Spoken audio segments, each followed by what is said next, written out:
Aku tidak tahu sejak kapan hidup mulai mengajarkanku tentang kehilangan.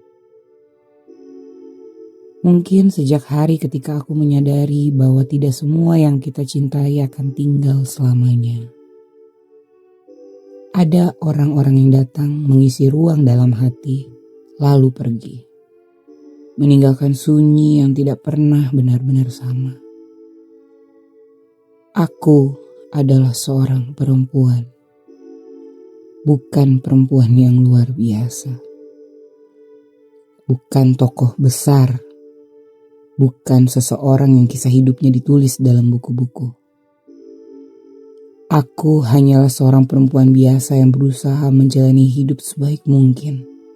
Namun, berkali-kali dipertemukan dengan badai yang datang tanpa aba-aba.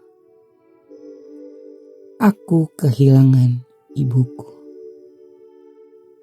Dan sejak hari itu aku mengerti bahwa ada kehilangan yang tidak pernah bisa digantikan oleh apapun. Karena seorang ibu bukan sekadar manusia yang melahirkan kita. Ia adalah rumah. Tempat pulang paling aman. Tempat di mana segala ketakutan menjadi tenang. Tempat di mana luka terasa lebih ringan. Dan ketika rumah itu hilang, aku seperti anak kecil yang tersesat di tengah keramaian dunia. Aku tersenyum di hadapan banyak orang. Aku menjalani hari seperti biasa, tetapi jauh di dalam hati ada ruang kosong yang tidak pernah benar-benar terisi lagi. Lalu hidup kembali mengujiku. Seseorang yang selama bertahun-tahun berjalan bersamaku yang pernah kupikir akan menjadi masa depanku justru meninggalkan luka yang sangat dalam. Saat itu aku belajar bahwa waktu tidak selalu menjamin kesetiaan. Bahwa cinta tidak selalu berakhir dengan kebersamaan. Aku hancur.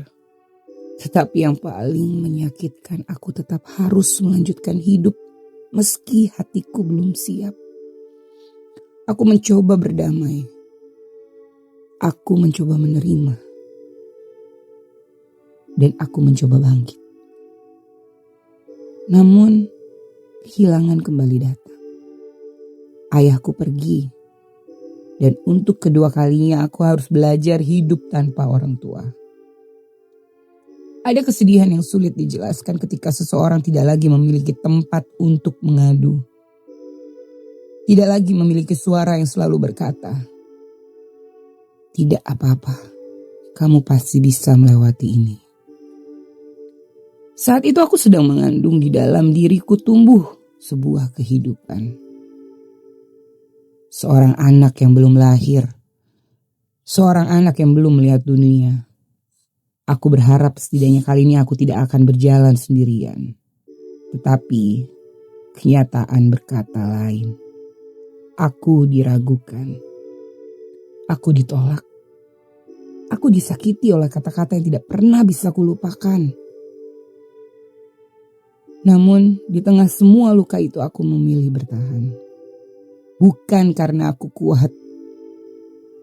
Melainkan karena ada kehidupan kecil yang membutuhkan aku untuk tetap berdiri. Aku tidak boleh menyerah, karena kini ada seseorang yang menjadikanku alasan untuk tetap hidup. Sejak hari itu aku belajar menjadi segalanya. Menjadi ibu, menjadi pelindung, menjadi tempat pulang. Menjadi penguat ketika dunia terasa berat. Aku jatuh, aku bangkit. Aku menangis lalu kembali tersenyum. Begitu terus tahun demi tahun. Banyak orang datang dan pergi, sebagian membawa kebaikan, sebagian membawa luka. Tetapi aku terus berjalan. Karena hidup tidak pernah berhenti hanya karena kita luka. Dan hari ini, setelah semua yang kulalui, aku akhirnya mengerti satu hal. Kekuatan bukan berarti tidak pernah menangis.